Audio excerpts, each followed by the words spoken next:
Olá pessoal, tudo bem?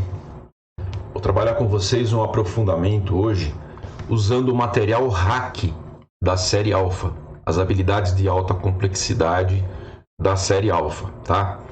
Então vamos lá, vou abrir aqui com vocês hack 1. Eu estou mandando junto o PDF com esses slides, tá certo? Além do material hack 1 que o pessoal da série Alpha já tem, né? Estou mandando também o PDF, tá certo? Então vamos lá. Assunto mega bacana, ó. Interpretação de fenômenos a partir de estimativas e análise de dimensões. Análise dimensional. O que seria análise dimensional? É um assunto muito ligado, muito próximo das unidades de medida. E estimativas, muitas vezes exercícios pedem que você chute um valor, que você faça uma estimativa. Ele não traz um determinado valor, mas é você quem tem que fazer uma estimativa. Então esse exercício não vai ter uma resposta única, tá? Mas aquele valor que você estimou, que você, entre aspas, chutou, tem que ser um valor coerente, né? Se você, por exemplo, vai chutar a massa de uma pessoa adulta, tá? Você vai ter que colocar alguma coisa em torno de 70, 80 quilogramas. Tá, 100 quilogramas, tá dentro da ordem de grandeza, né? Agora, se você coloca 200 quilogramas, tá fora de um valor médio, embora possam existir adultos de 200 quilogramas, né? Se você coloca 30 quilogramas, um adulto com 30 quilogramas, está fora do padrão, né? Então, vale o bom senso, vale a lógica, vale a sua experiência de vida, tá? Como você observou o mundo até agora. Mas a gente vai começar falando do Sistema Internacional de Medidas, tá? O SI. O SI que tem, conta aqui comigo, 1, 2, 3, 4, 5, 6, 7 grandezas, 7 unidades de medida padrão, tá? Então existe o quilograma. Quilograma para medir massa, a grandeza massa no SI, no Sistema Internacional de Unidades, quilograma. Metro, M, para medir comprimento, tá? Metro, M, para medir comprimento. Então a grandeza comprimento é medida em metro no Sistema Internacional. Segundo, para medida de tempo, a grandeza tempo é medida em segundo. Ok? Essas são as mais conhecidas e mais usadas na mecânica, tá? Mas tem outras áreas da física, né? Tem aqui o ampere, que é a medida de intensidade de corrente, tá? Tem o Kelvin, que é a temperatura termodinâmica, beleza? Tem o mol. Mol é quantidade de substância, quantidade de matéria. E tem essa última aqui, né, que a gente não usa muito no ensino médio, mas que é a candela, que é a medida de intensidade luminosa. Então, todas as grandezas físicas que existem tem que ser ou essas grandezas, essas 7 grandezas fundamentais, ou combinações dessas grandezas fundamentais. Por exemplo, velocidade combina comprimento com tempo, né? Tá certo? A aceleração também combina comprimento com tempo. Já a força combina massa com comprimento com tempo. Então, todas as outras grandezas que vão surgir, além dessas 7 fundamentais, serão combinações dessas grandezas e, consequentemente, de suas unidades. Tá certo? Então, por exemplo, a massa, cujo símbolo normalmente é M, né? Você fala massa M, tá? Nome da unidade básica é o quilograma no Sistema Internacional, símbolo kg. Símbolo de dimensão, emão. O que será que é dimensão? Daqui a pouco eu vou te dar um exemplo, vai ficar mais claro, tá? Quando eu falo dimensão, eu não estou preocupado exatamente com a unidade, mas com a natureza da grandeza, tá? Então isso é dimensão. Comprimento. Comprimento pode ser L, X, R, etc, né? Tem várias letrinhas que a gente usa para comprimento. Tem comprimento de onda, lambda, né? Nós usamos o metro no Sistema Internacional para medir o comprimento, né? E o símbolo é eminho, tá? Então não se deve colocar, por exemplo, o emão, né? M maiúsculo para metro, tá certo? Porque as unidades de medida geralmente são grafadas com letra minúscula. Tá certo? E se você puser a mão, alguém pode pensar que você está falando da dimensão de massa, que não tem nada a ver com comprimento diretamente, né? Então, o símbolo dimensional de comprimento, todas as grandezas que têm dimensão de comprimento, a gente pode representar genericamente por L maiúsculo. Tempo, né? Intervalo de tempo, duração de um evento, T. Segundo é a unidade, Sinho é o símbolo, tá? E T maiúsculo é o símbolo da dimensão, ok? Então, tudo que tem dimensão de tempo vai ter dimensão T maiúsculo, tá? Bom, intensidade de corrente é I, ou I maiúsculo ou I minúsculo, medida em ampere, cujo símbolo é A. Aqui aparece o A maiúsculo porque vem de nome próprio, né? Vem do sobrenome de um físico, né? Ampere, tá certo? Símbolo de dimensão I.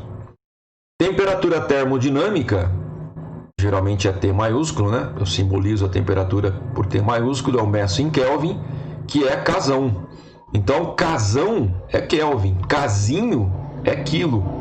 Quilo quer dizer 1000, né? Então, tem regra para colocar as unidades de medida, letra maiúscula, letra minúscula, tem que tomar cuidado.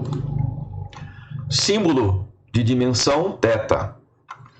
Intensidade luminosa, né? IV é candela a unidade, CD é o símbolo e a dimensão é J, certo? Quantidade de substância, número de mols, né? Normalmente é N, né? Tá certo? Então é mol, símbolo, mol, dimensão enon. Beleza? Então aqui estão as grandezas de base, as 7 grandezas básicas do sistema internacional, suas respectivas unidades, né? E os símbolos que a gente normalmente usa para representar essas grandezas, certo? Então, como eu já disse, e agora eu estou destacando aqui, a mecânica usa mais massa, comprimento e tempo, e combinações dessas 3, né? Mas tem outras áreas da física que vão precisar das outras unidades também. Tá legal? Então, por exemplo, área, né? Quando eu coloco colchete, eu estou querendo dizer que eu vou pensar na unidade, né? Área no sistema internacional vai ser metro vezes metro, metro quadrado. Essa é a unidade. Agora, qual que é a dimensão de área? Área não é comprimento vezes comprimento? Então é L vezes L. A gente fala que área tem dimensão de L quadrado. Ok? Quer dizer, quando eu falo de dimensão, eu não estou preocupado com a unidade em si, mas com a natureza, né, da grandeza que eu estou medindo. Tá certo? Então a área tem natureza, tem dimensão L quadrado. Quando é volume, eu faço metro vezes metro vezes metro, metro cúbico. E a dimensão vai ser comprimento vezes comprimento vezes comprimento, L cubo. Tá certo? Então, isso aqui representa a dimensão, ó. Tá certo? A dimensão do volume é a dimensão de comprimento ao cubo. Já a velocidade, né? Velocidade vem de ΔS por ΔT, a ideia mais primitiva, né, de velocidade. ΔS a gente mede em metros, ΔT em segundos. Então, a unidade é metros por segundo. Mas qual que é a dimensão de velocidade? Velocidade tem a dimensão de comprimento por tempo. Então, é L sobre T. Mas a gente costuma escrever numa linha só, né? Então, a gente põe L vezes T a menos 1. Ou 1 sobre T, eu escrevo T a menos 1. Ok? Então, eu posso fazer uma análise dimensional, além de fazer uma análise das unidades de medida. Aceleração, ΔV por ΔT. Metros por segundo para ΔV. E segundo para ΔT. Então, fica metros por segundo ao quadrado. Qual que é a dimensão de aceleração? A aceleração tem a dimensão de metro, né? Quer dizer, de comprimento, né? Por segundo ao quadrado por tempo ao quadrado. Então, comprimento por tempo ao quadrado, que eu escrevo como L vezes T a menos 2. Ok? Então, é muito importante na física fazer análise dimensional. Uma fórmula, uma expressão matemática, ela tem que ser correta, inclusive na sua dimensão, nas suas unidades de medida. Tá? Então, a análise dimensional é um capítulo importante da física, né? Certo? Isso aqui é muito bom para a gente amadurecer, tá? O raciocínio lógico dentro da física, né? Vazão. O que é vazão? Vazão é quando você tem um volume de alguma coisa fluindo no tempo, né? Então você faz variação de volume por variação de tempo. Então, metro cúbico por segundo. Qual seria a dimensão de vazão? Qual seria a dimensão de vazão? Representada aqui pela letra Z. Né? Metro cúbico é comprimento vezes comprimento vezes comprimento. É volume, né? Ah, eu estou pegando o volume aqui em cima, na segunda linha. Ó. L ao cubo, volume, por tempo. Então é L cubo T a menos 1. Beleza? E força? Força vem de massa vezes aceleração. A massa em quilogramas, a aceleração em metros por segundo ao quadrado. Está aqui a unidade, né, que nós chamamos de Newton. Né? Se quiser, quilograma vezes metro por segundo ao quadrado é Newton. Tá? Qual que é a dimensão de força? É dimensão de massa, M, vezes dimensão de comprimento, L, dividido por dimensão de tempo quadrado. Então é M, L, T a menos 2, ou L, M, T a menos 2, né?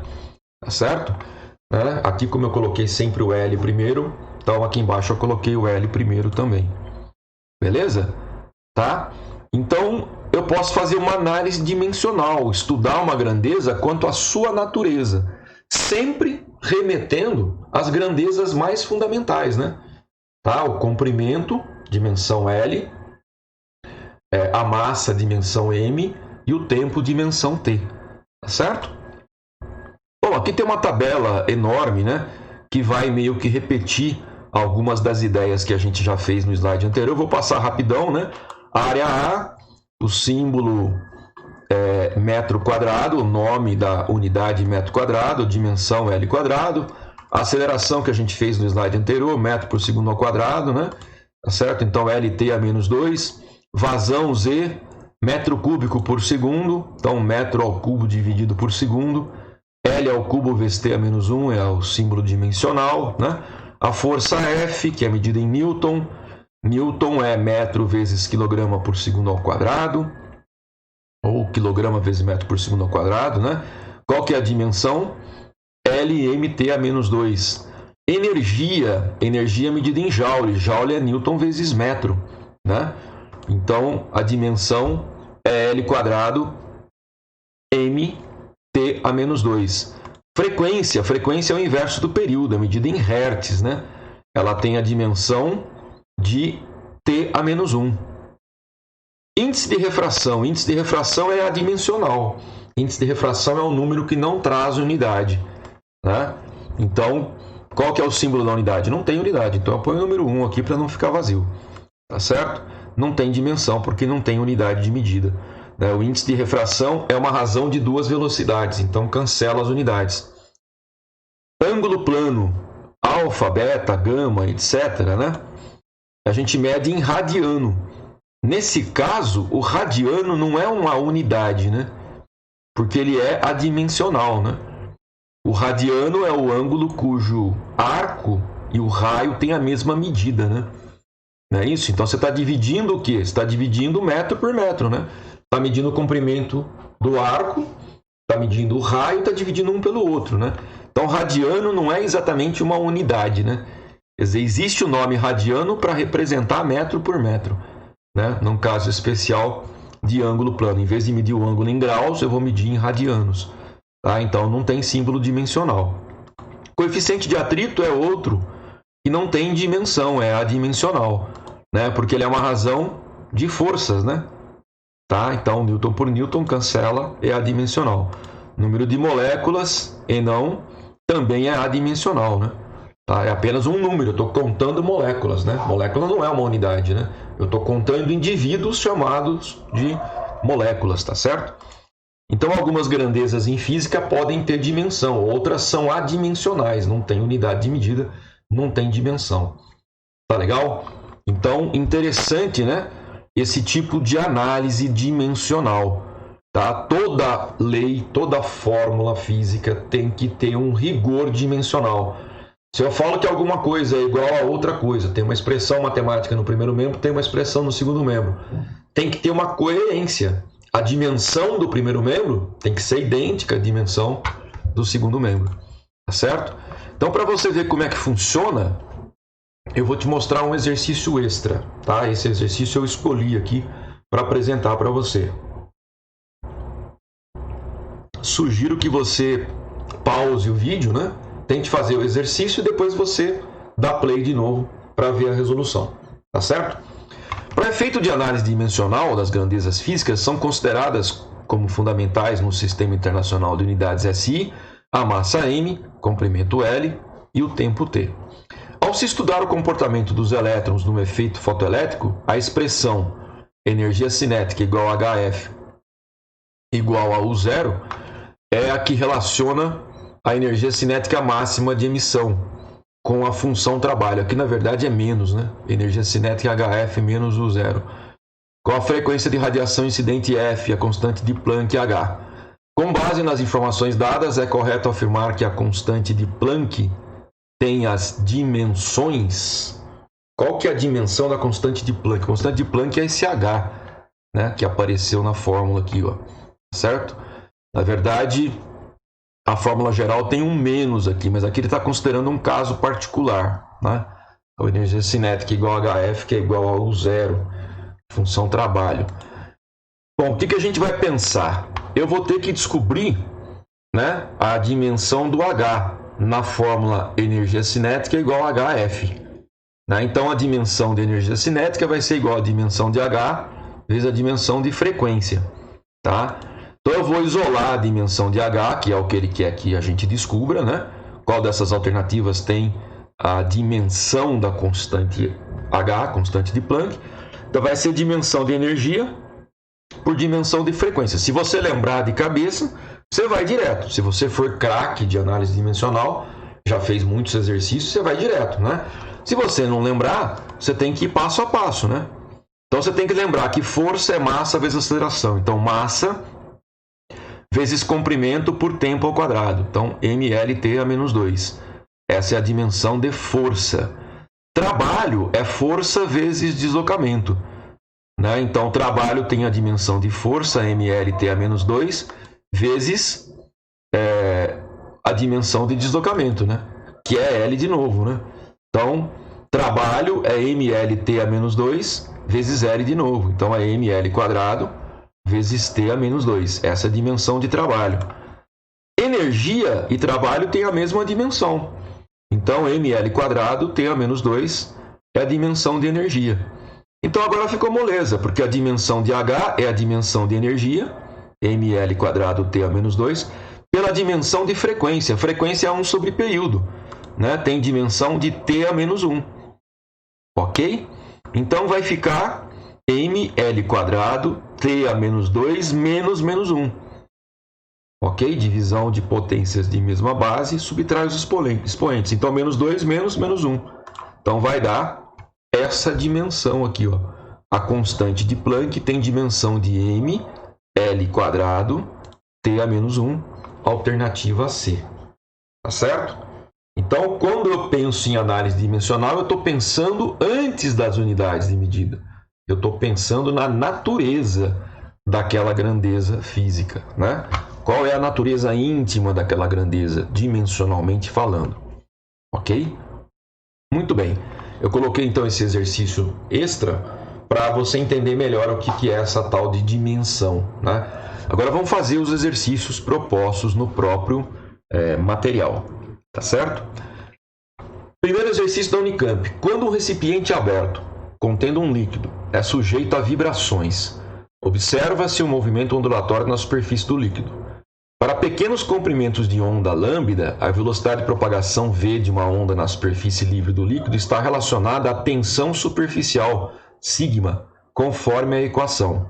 V é raiz quadrada de 2π sigma sobre ρ lambda, onde ρ é a densidade do líquido.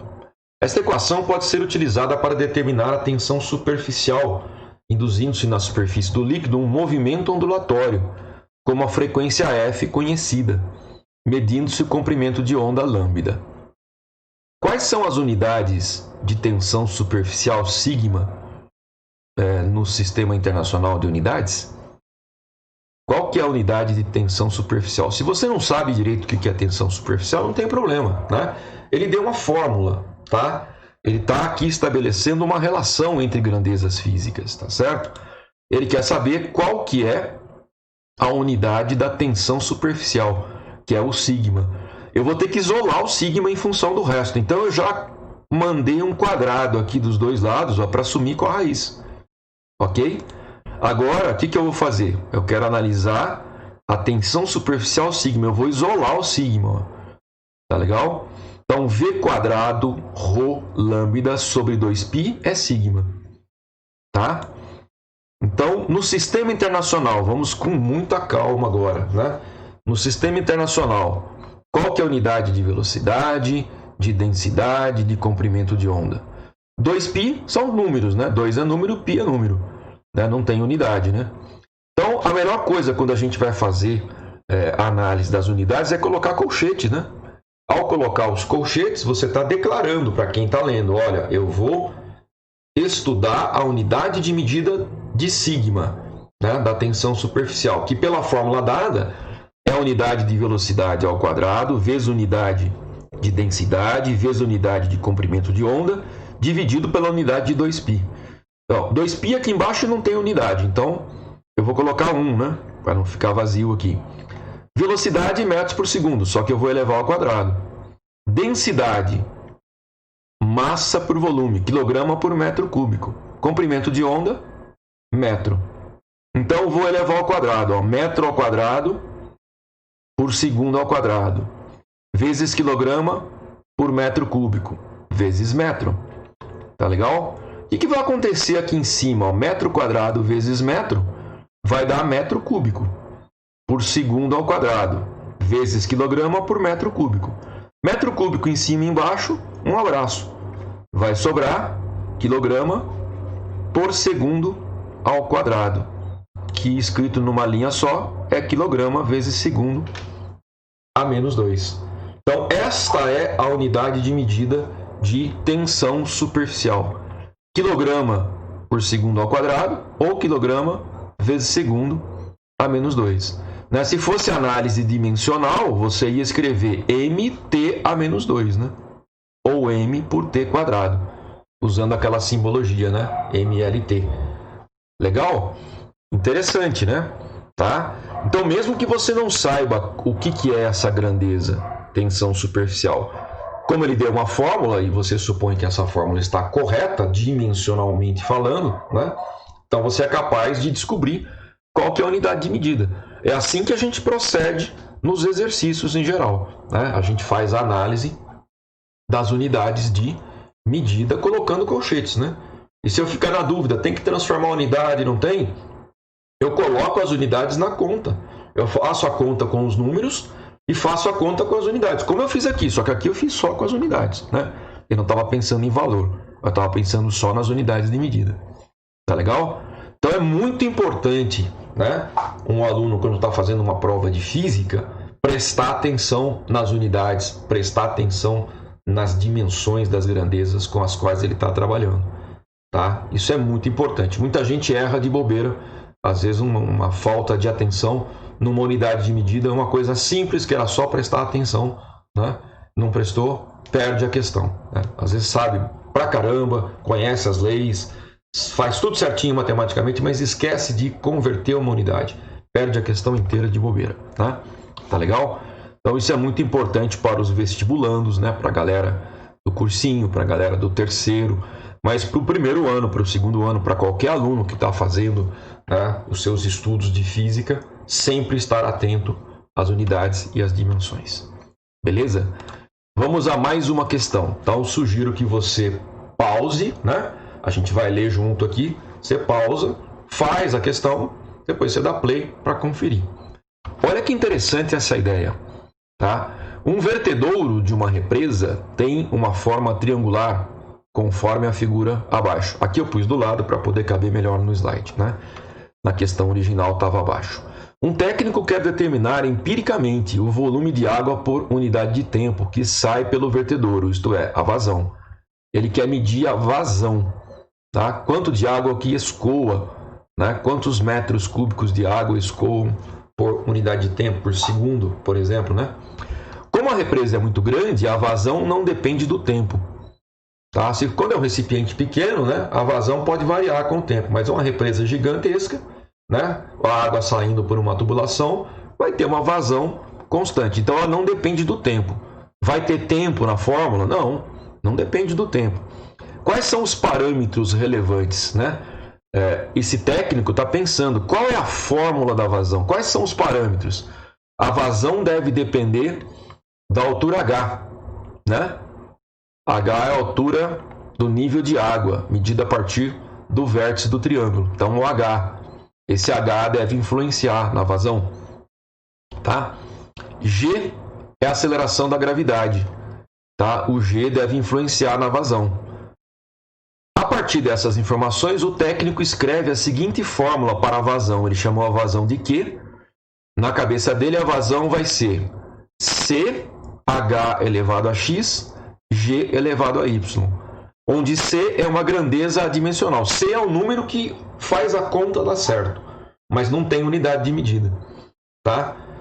Calcule os valores dos expoentes X e Y para que Q, que é a vazão, né, tenha dimensão de vazão. Quais são os expoentes X e Y? X da altura H e Y da gravidade G, para que esta fórmula fique correta, ou seja, para que a vazão tenha dimensão de vazão, né, de volume por tempo, né, tá certo? De L ao cubo, né, por T. Essa aqui é a brincadeira, né? A gente pode pensar assim, ó, as unidades no SI de Q, vazão, H, altura e gravidade são, quais são? Vazão metro cúbico por segundo, né? H, metro, ok? E G, metro por segundo ao quadrado. Então eu vou escrever a fórmula, né, colocando colchete em todo mundo, ó. Beleza? Então eu não vou esquentar a cabeça com o número, eu vou esquentar a cabeça com as unidades, que tem a ver com a dimensão, né? Então eu sei que Q, entre colchetes, né, unidade de Q, de vazão, é metro cúbico por segundo. O Czão é uma constante adimensional, não tem unidade, então eu pus número 1 aqui, para não ficar vazio, né? A altura é medida em metro, então metro elevado a x. E a gravidade é medida em metros por segundo ao quadrado, então metros por segundo ao quadrado elevado a y. Eu peguei a fórmula, né, tá certo? E fiz uma análise das unidades. Como aqui tem um sinal de igual, tá? Se tem metro cúbico aqui na frente, tem que aparecer metro cúbico no segundo membro. Se tem segundo aqui embaixo, né, tem que aparecer segundo com o mesmo expoente do outro lado. Então, fazendo a continha, ó, metro cúbico por segundo é igual a metro elevado a x, vezes metro elevado a y, dividido por segundo ao quadrado elevado a y, que dá segundo elevado a 2y. Ok? Beleza? Então, ó, metro cúbico, segundo a menos 1, passei o segundo, 1 sobre segundo, passei para cima, né? Segundo a menos 1, vai ser igual, olha o que tem no segundo membro, metro elevado a x, vezes metro elevado a y, e aqui eu coloquei numa mesma linha, né? Então, era dividido por segundo elevado a 2y, eu multipliquei por segundo elevado a menos 2y. Eu sei que metro elevado a x vezes metro elevado a y dá metro elevado a x mais y, certo? Agora eu tenho o primeiro e o segundo membro para comparar, tá? O que eu estou vendo aqui, ó? Que o x mais y, que é o expoente do metro, tem que valer 3, que é o valor que tem no primeiro membro. Estou vendo aqui que o segundo no primeiro membro está elevado a menos 1. No segundo membro, o segundo está elevado a menos 2y. Então, menos 2y tem que ser igual a menos 1. Beleza? Então, x mais y tem que ser 3. E menos 2y tem que ser menos 1. Tranquilo? Tá? Então, eu tenho um sisteminha linear, né? O y está fácil de tirar aqui, né? Tem menos dos dois lados, eu já posso eliminar o sinal multiplicando por menos 1. Passo 2 dividindo, o y vale meio. Já descobri o expoente, né, da gravidade aqui, ó, meio. Legal? Agora você vai na primeira equação. X mais Y, que é 1 sobre 2, que é meio, né? É igual a 3. Então, x vai ser 3 menos meio. Tira o mínimo. Vai dar 5 meios, né? 3 menos meio dá 2,5, ou 5 meios. Achei o expoente x da altura h. Quer dizer, eu descobri a fórmula, né? Qual é a fórmula da vazão nesse modelo que eu criei? Pode ser que a fórmula não esteja certa, mas a dimensão está, né?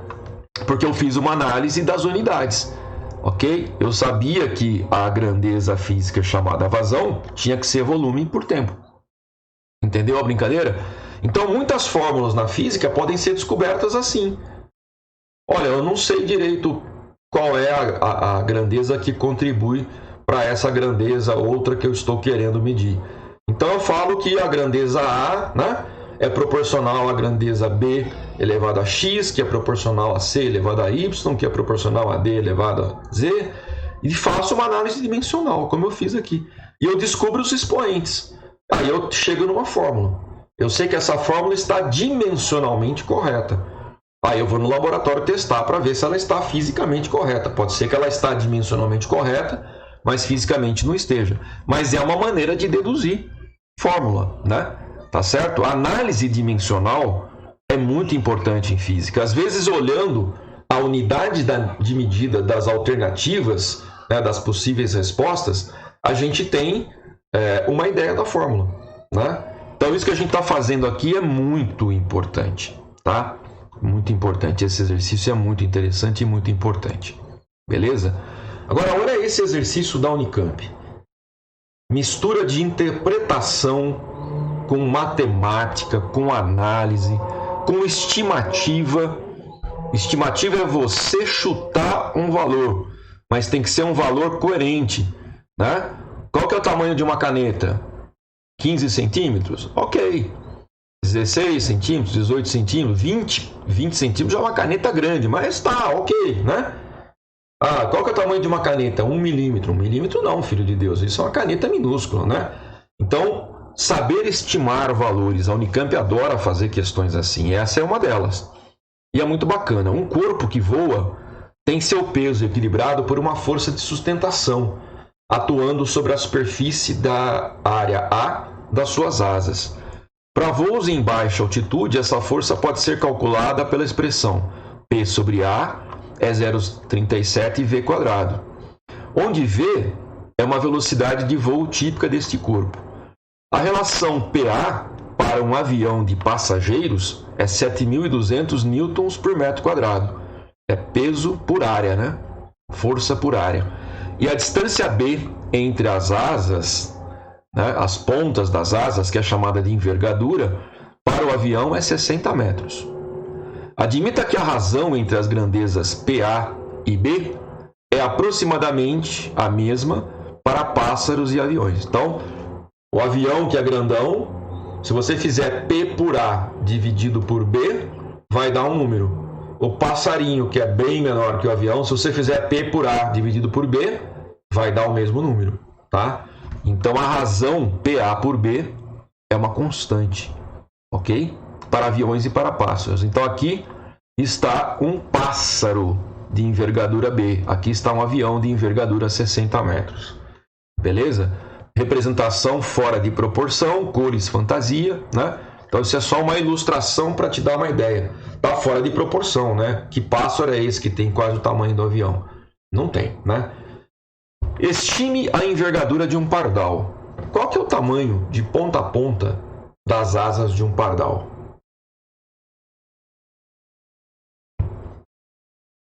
O que você diria? Você pode pausar o vídeo aí e dar uma pensada, depois você dá play de novo, né? Qual que é o tamanho de um pardal? Pensa numa régua de 30 centímetros, né? Que você conhece bem, né? Você, como estudante, já carregou muitas réguas de 30 centímetros. Qual que é a envergadura de um pardal? Tá? Então, aqui, a resposta é chute. Mas tem que ser um chute coerente, né? Se o cara colocar 50 centímetros, meio metro, ô louco, que pardal gigante, né? Todo mundo já viu um pardal, sabe que ele é um pássaro pequeno, né? Não é um pássaro tão grande assim. tá? Então você precisa pensar, consultar a sua memória, as suas experiências de vida, para dar um chute coerente. Fazer uma estimativa é dar um chute coerente, né? Então eu vou colocar aqui que seja 25 centímetros. Pode ser? Né? 25 centímetros, um pouco mais que um palmo, né? Tá certo? Um palmo dá aí uns 18 centímetros. Bom, depende da pessoa, né? Pessoas que são maiores, né? Mas um palmo dá quase aí uns 18 centímetros, né? O passarinho tem uma envergadura um pouco maior, um pardal. 25 centímetros, tá bom? Tá bom. Né? A Unicamp vai me dar a nota? Vai. Né? Se eu puser 30 centímetros, é um pardalzão, mas tá dentro, né? Se eu puser 50 centímetros, aí já passou muito, né? Ah, se eu puser 10 centímetros, aí é o filhote de pardal, né? Ah, então, vamos na média, né? 25 centímetros é um bom valor? É um bom valor. Então, a letra A não tem fórmula. É você se lembrar de um pardal, na realidade, e estimar o valor da envergadura. Então, esse passarinho aqui, supondo que ele seja um pardal, deve ter aqui 0,25 metros no SI, 25 centímetros, né, fora do SI. Ele não falou qual unidade, qual sistema de unidades que era para você trabalhar. Então, se você responder em centímetro ou em metro, tá valendo. Tá? Letra A. Letra B. Calcule sua velocidade de voo. Qual que é a velocidade de voo de um pardal? Vixe, e agora? Da onde que eu parto? Bom, tem uma fórmula aqui, né? E ele falou que a razão entre PA sobre B, né? A razão P dividido por A dividido por B é a mesma para aviões e pássaros. Ah, então eu vou partir dessa ideia, né? Tá certo? A razão entre o peso área das asas e a envergadura é a mesma para pássaros e aviões. Então, peso por área das asas do avião pela envergadura do avião é igual a peso por área das asas do passarinho, no caso do pardal, né? Pela envergadura do mesmo. Tá certo? Mas ele quer a velocidade. Aí eu tenho uma fórmula dada, ó, né? Para o avião, o PA é 7.200 Newton por metro quadrado. E a envergadura é 60. Então eu tenho o PA do avião, eu tenho o B do avião. Agora, para o passarinho, para o pardal, eu vou trocar o PA por 0,37 V quadrado. Ó. Então já pus, ó, do avião 7.200, que é o P por A. Pela envergadura 60. Aqui, ó, 0,37 V quadrado, né, é o PA do avião ou do passarinho. Mas como eu precisava saber a velocidade do passarinho, eu pus aqui para o passarinho. E usei a envergadura que eu chutei, que eu estimei na letra A. Em metros, né? No SI, ó. Tá? Eu sempre tenho que saber qual sistema que eu estou trabalhando. Então agora é só ter paciência para fazer essa conta, né? Que é chatinha, tem que fazer lá do lado e tal. Mas se você fizer com carinho, com cuidado, você vai chegar próximo de 81. Qual que é a velocidade do passarinho? Raiz quadrada de 81. No SI, 9 metros por segundo. Tá bom? Para um pardal, tá bom, né? Eu vejo aqui da minha janela, você vê com certeza na natureza, né? Muitos pardais voando, tá certo? 10 metros por segundo seria 36 km por hora. Próximo de 40 km por hora, velocidade normal de um carro. O passarinho passa voando rápido, mas não é um bicho super ultra veloz que nem um avião, né? Para um passarinho tá razoável, não tá? Então nós fizemos uma boa estimativa da envergadura, chegamos num valor de velocidade bacana, né? Entendeu o espírito da questão? Né? Então é você ler, isso aqui é uma teoria, né? Isso poderia ser um trecho de um livro, ok? Que você está lendo pela primeira vez, você está aprendendo uma ideia, né? Você junta as peças do quebra-cabeças, junta os valores, mas tinha uma grandeza que ele não deu, que você tinha que estimar com o seu bom senso de observador da natureza. Qual que é a envergadura do pardal, né? Que foi a letra A, né? Certo? Se você faz uma estimativa errada, você compromete a questão inteira, ok? Ah, mas e se eu colocasse 20 centímetros? Tudo bem, né? Aí você ia pôr 0,20 aqui, tá certo? Ia dar parecido, né? Quer dizer, quando uma questão como essa é proposta numa prova, a gente sabe que não tem uma resposta única, né? Mas tem uma família, né? Um intervalo de respostas razoáveis, né? Tá certo? Vamos considerar que se o aluno colocar de 20 a 30 centímetros para a envergadura do passarinho, tá legal, né? Então eu sei que a velocidade vai estar numa faixa, Legal, né? Certo? Quem vai corrigir a prova vai ter essa maleabilidade, não tem um valor único, não foi dado um valor de envergadura. Um aluno vai chutar um pouco mais, outro um pouco menos, mas o chute é considerado correto quando ele é razoável, né? Eu sei que um passarinho não pode ter uma envergadura de 1 metro, um pardal não, né? Se fosse uma arara, né? Tudo bem, né? Até podia, né? Uma águia, né? Certo? Tem pássaros aí que são enormes, né? Mas o pardalzinho, o famoso pardalzinho que a gente conhece aqui, é nessa faixa aí de 25 centímetros de envergadura. Beleza? Tudo bem? Número 4, uma outra questão da Unicamp, né? Olha que questão interessante. Cai numa prova de física, mas é uma questão de raciocínio. O aluno tem que raciocinar com a física, raciocinar com as unidades, fazer estimativas, né? E se tiver alguma coisa importante que o aluno não saiba, o enunciado vai trazer, né? Vai ter alguma mancadinha, alguma ideia que não é assunto do ensino médio, mas que o vestibular propôs. Por exemplo, o gotejar, vazamento gota a gota, pode representar situações opostas e importantes do cotidiano. Desperdício de água de uma torneira pingando ou dosagem precisa de medicamentos, né? Então, esse controle do gotejar é muito importante, né? Uma torneira gotejando é desperdício, tá? Se você vai pingar um remédio lá e pinga de qualquer jeito também, né? Nos exemplos abordados nessa questão, o fluxo de gotas pode ser considerado constante. Então, tem A, B e C. Letra A. Uma torneira goteja a uma razão de 6 vezes 10 a terceira gotas por hora. Esse vazamento enche um copo de água em 15 minutos. Estime a massa de cada gota. Então, 6.000 gotas vão encher um copo em 15 minutos, um quarto de hora. Estime a massa de cada gota. O que eu tenho que saber para fazer essa letra A? O que eu tenho que saber? Bom, em primeiro lugar, tem que fazer, né, uma regra de 3, né? Se eu tenho 6.000 gotas em 1 hora, em um quarto de hora eu vou ter N gotas, né? Então, se eu fizer a conta, eu vou ter um quarto desse valor, né? Um quarto de 6.000, 1.500 gotas. A regrinha de 3, direto ali, né? 1.500 gotas dessa torneira, né? Que saíram dessa torneira, enche um copo. Enche um copo. Qual é o tamanho, qual é o volume de um copo, né? Aí vem o seu pensamento, né? Espera aí, ele está falando um copo? Qual que é o tamanho médio de um copo? Tem copo grandão, tem copo menor. Mas quantos ml, quantos mililitros, quantos centímetros cúbicos tem um copo? Dá uma pensada. Eu vou ter que chutar um valor, vou ter que estimar, né? Um copo costuma ter em torno de 200 ml, né? 200 milésimos de litro. 1.000 milésimos de litro, 1.000 ml é 1 litro, né? Então, um copo tem normalmente 1/5 de 1 litro, 200 ml. Se 1.500 gotas encher um copo de 200 ml, uma gota vai ter que volume? Então, se eu fizer esse cálculo, essa regrinha de 3, eu acho o volume de uma gota. O volume de uma gota é 2/15 de mililitro. Tá?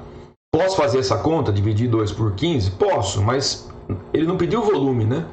Ele pediu a massa. O que eu tenho que fazer agora? Densidade, né? Então eu vou deixar para fazer a conta do volume no final. Densidade é massa pelo volume, massa é densidade vezes volume. Certo? Massa é densidade vezes volume. Massa é densidade, agora eu tenho que lembrar da densidade da água. Ah, ele não tinha que ter dado? Não, ele está falando para você fazer estimativa, ele quer saber se você tem um bom senso observacional, se você guardou valores, né? Como a densidade da água. Um bom estudante de física e até de química, né, sabe que a densidade da água é 1 kg por litro, né? 1.000 kg por 1.000 ml, então é 1 grama por ml, tá? O volume de cada gota eu achei aqui, ó, 2/15 de ml. Então, ml com ml vai embora, eu faço a continha e eu vou ter 0,133 gramas. Tá? Essa é a massa de uma gota, tá certo? Eu estimei, né? Eu estimei essa massa. Na verdade, a estimativa não foi da massa, a estimativa foi do volume do copo, né? Que acabou me dando um parâmetro para fazer a estimativa da massa. A quem possa interessar, ml é a mesma coisa que centímetro cúbico, né? 1 mililitro, 1 milésimo de litro, é 1 centímetro cúbico. 1 litro tem 1000 centímetros cúbicos. Posso deixar a resposta em grama? Pode. Posso parar aqui? Pode, né? Ele falou estime a massa de cada gota, não falou qual sistema, tá? Se você quiser, você pode pensar assim, ó. Aqui não são 133 milésimos de grama? 133 vezes 10 a menos 3. Então, são 133 miligramas. É uma outra resposta possível. Ah, eu quero responder no sistema internacional. Ok, né? Então, você vai colocar 133 é 1,33 vezes 10 ao quadrado. Mili é 10 a menos 3. E grama é 10 a menos 3 de quilograma. Aí você vai fazer a conta e vai chegar no valor em quilograma. Tá? Eu pararia aqui no grama mesmo, né? Ou no máximo colocaria em miligramas, né? Mas se no grama já tá bom, ele não falou nada, né? Por que eu vou gastar mais tempo colocando em outras unidades? Aqui eu acabei fazendo até para você treinar, né? Depois você treina aí, passar de grama para miligrama, para quilograma, que é legal ter esse jogo de cintura, né?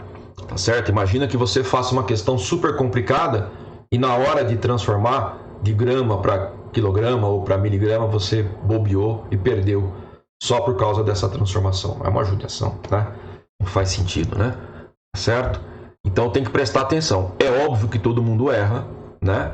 Então, quando eu vou fazer uma prova e eu sei que eu erro, eu presto muito mais atenção para não errar, tá? Errar é humano, tá? Mas é um humano esperto aquele que reconhece que erra e fala, opa, numa prova se eu errar eu me lasco.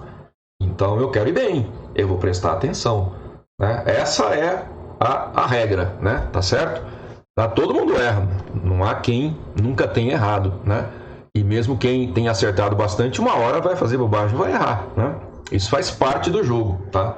Mas eu sou um cara observador, eu sei aonde eu erro, por que eu erro.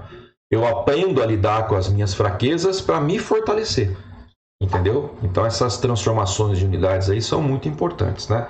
Vai chegando o final do ano, vai chegando perto de vestibular, vai chegando perto do Enem, e essas coisas começam a valer ouro, tá certo? Muito bem, então a letra A, fizemos uma estimativa. Agora a letra B, ele vai entrar com uma ideia, né? Ele fala que os conta-gotas para dosar medicamentos utilizam o fato de que as gotas de soluções aquosas, soluções que usam água, né? Formadas em bicos com raios pequenos, são mantidas presas ao bico por uma força F igual a alfa R, onde o alfa é 0,5 newtons por metro, é uma constante, né? E R é o raio do bico do conta-gotas. A gota cai quando o seu peso é maior ou igual a esta força, né? Quer dizer, você tem uma força F que segura a gota contra o peso, né? Se o peso supera essa força, a gota despenca, né? Ela se solta lá do biquinho do gotejador, do conta-gotas, né? Para um conta-gotas com raio 0,8 milímetros, qual é a massa da gota que cai?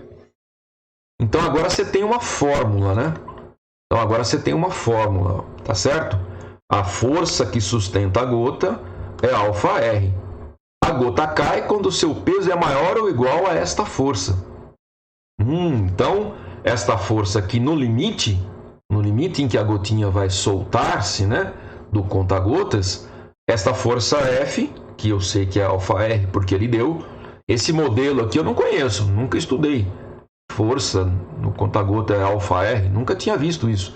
Mas eu sei, pelo que ele me falou, que essa força no limite se iguala ao peso. E peso eu sei que é mg, né? Então, o que ele quer que você faça? Qual que foi a pergunta?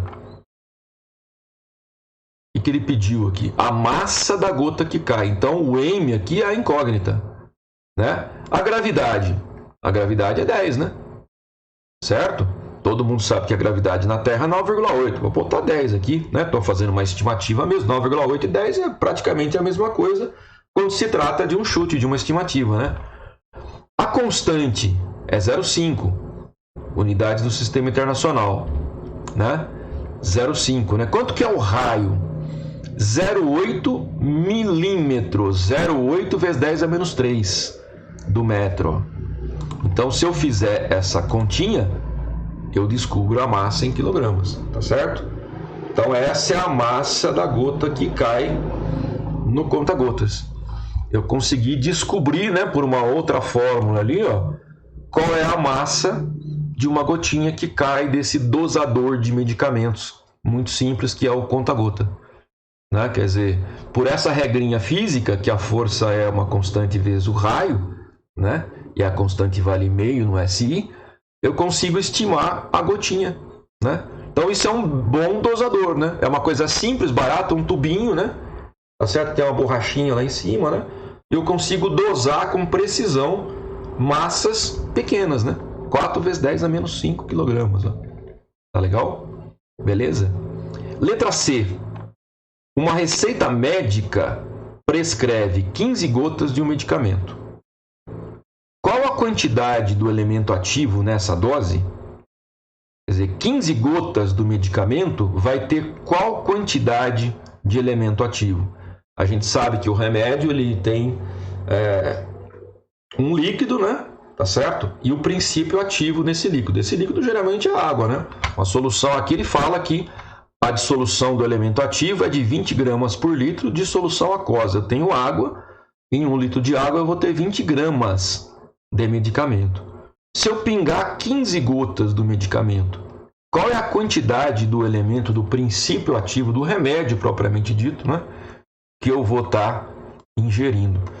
Guarda esse valor de massa aqui que você acabou de encontrar, né?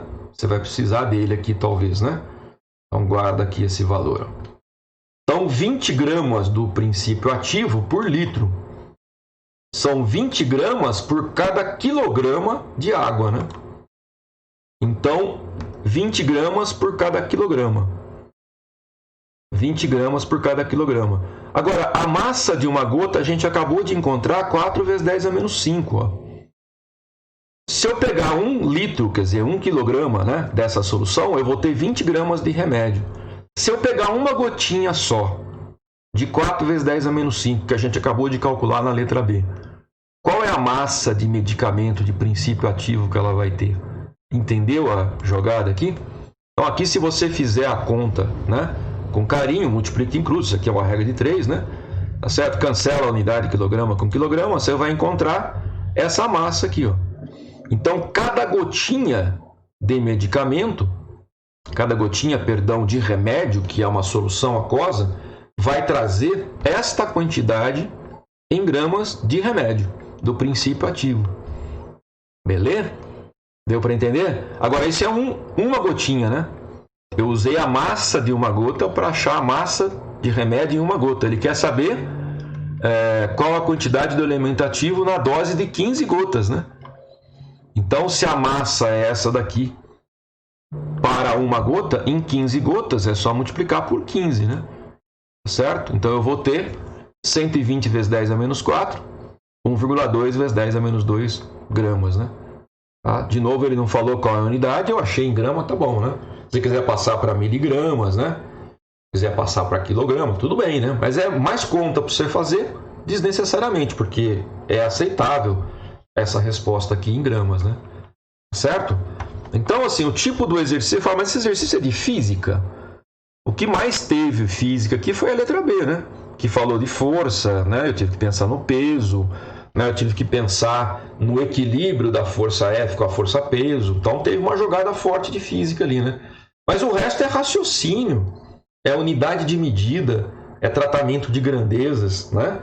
Que, embora não seja física diretamente, é um raciocínio lógico que pertence ao campo da física, né? Então, uma questão interessante, né? Tá certo? Bacana, né? De raciocínio lógico. E outra coisa, interpretação de texto, né? Um analfabeto funcional tá lascado, né? ele lê, muitas vezes ele lê perfeitamente, né? Pausadamente, claramente, tem uma boa dicção, mas ele não entende o que ele leu, não vai sair do lugar, né? Eu preciso saber o que cada alternativa, cada item me pediu, né?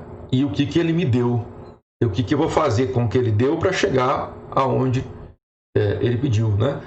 Então, bacana, né? Olha quanto exercício diferente, né? Então, eu escolhi esse aprofundamento porque eu considero um aprofundamento diferente, tá? Você pode pegar um assunto de física, vamos fazer exercício desse assunto. Aqui não é um assunto, né? Aqui não é um assunto, são as ideias, são as abordagens, as estimativas, né? Então, um tipo de aprofundamento diferente, né? Que é bem bacana, né? Eu acho que esse aprofundamento nos faz crescer, né? É o tipo de aprofundamento que nos faz ser melhor, né? Esse é o objetivo no final das contas, né? Tá certo? Depois de um ano inteiro de escola, o que você pretende? Ser melhor do que você era lá atrás, né? Tá certo? Esse tipo de problema aqui, se você depois com calma, né, fizer um por um, entender todos os macetes, todos os detalhes, né? Se tiver difícil, dá um tempo, vai tomar uma água. No outro dia você pega com calma, com a cabeça arejada.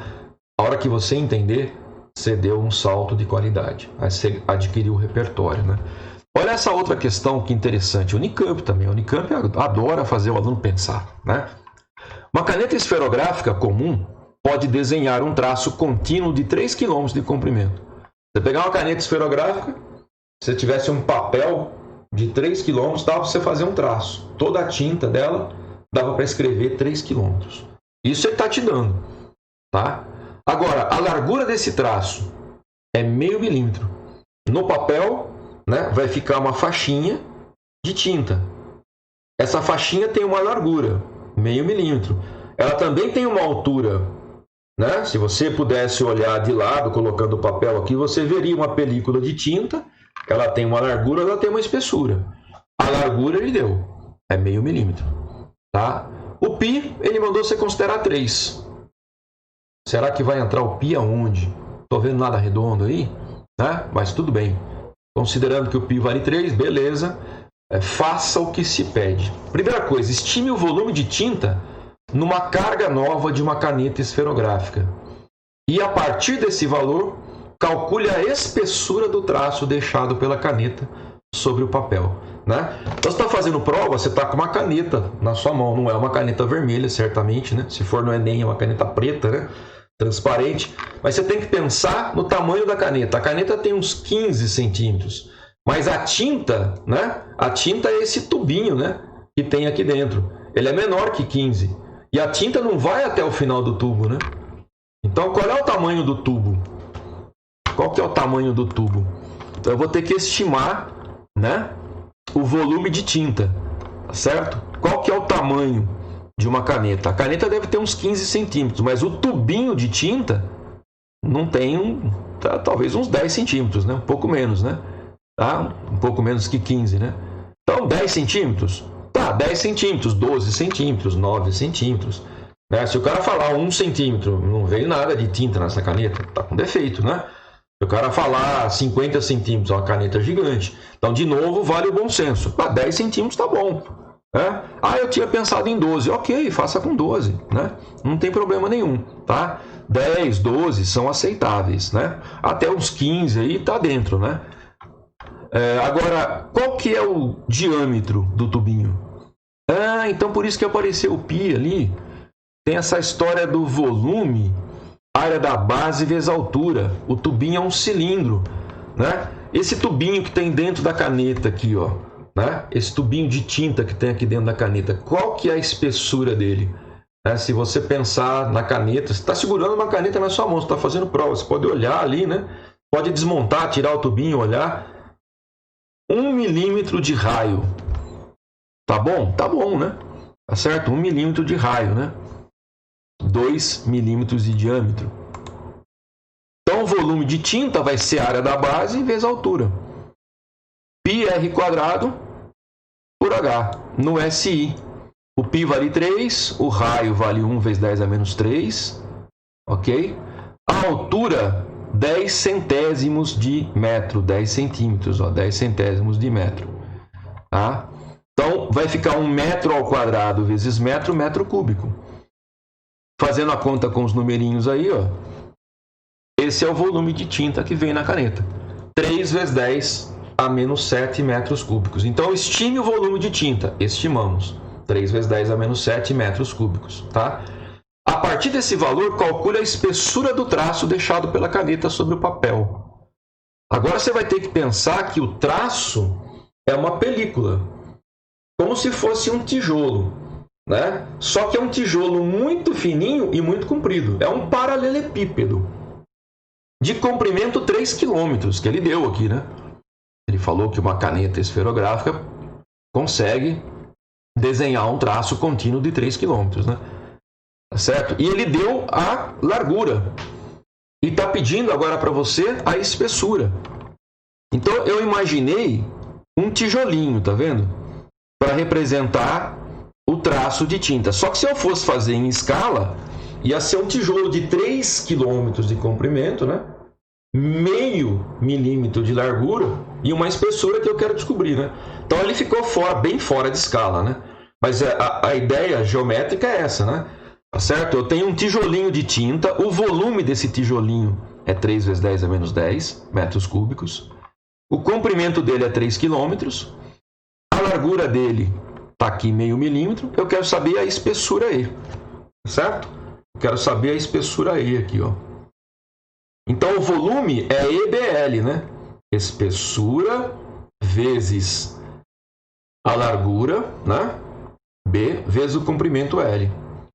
Então, este volume que a gente acabou de estimar é EBL. O B eu tenho. O L eu tenho. O volume eu estimei. O que eu não tenho é a espessura. Legal, né? Bacana, tá? Veja só. O volume é 3 vezes 10 a menos 7 metro cúbico. A espessura no sistema internacional, né? Vou tentar descobrir em metros. A largura do traço, meio milímetro. Meio vezes 10 a menos 3, né? Milímetro. Milha 10 a menos 3. Ok? 3 quilômetros. 3 vezes 10 a terceira. Aqui cometi uma falha, agora que eu percebi aqui, né? 3 vezes 10 a mais 3, né? 3 vezes 10 a terceira, né? 3.000 metros. É mais aqui, não é menos, né? Depois eu corrijo aqui. Então, o que aconteceu? 3 vezes 10 a menos 3 com 3 vezes 10 a mais 3, deu 3 elevado a 0, que é 1. 3 vezes meio dá 1,5.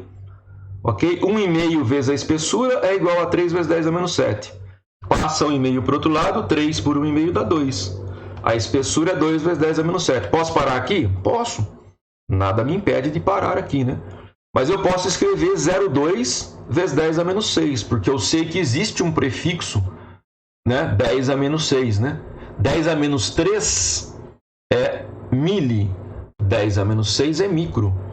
Então, eu descobri que a espessura, né, daquele filetinho de tinta, que é o traço deixado no papel, tem 0,2 micrômetros, ou 0,2 microns, como muitas vezes as pessoas usam, né? Mas o certo é micrômetro, né? Tá certo? Podia ter deixado 2 vezes 10 a menos 7? Podia. O vestibular vai considerar correto, tá no SI, né? Mas em microns, em micrômetros é mais legal, né? Porque aí eu vejo o quanto é pequeno, né? 2 vezes 10 a menos 7 é difícil imaginar, né?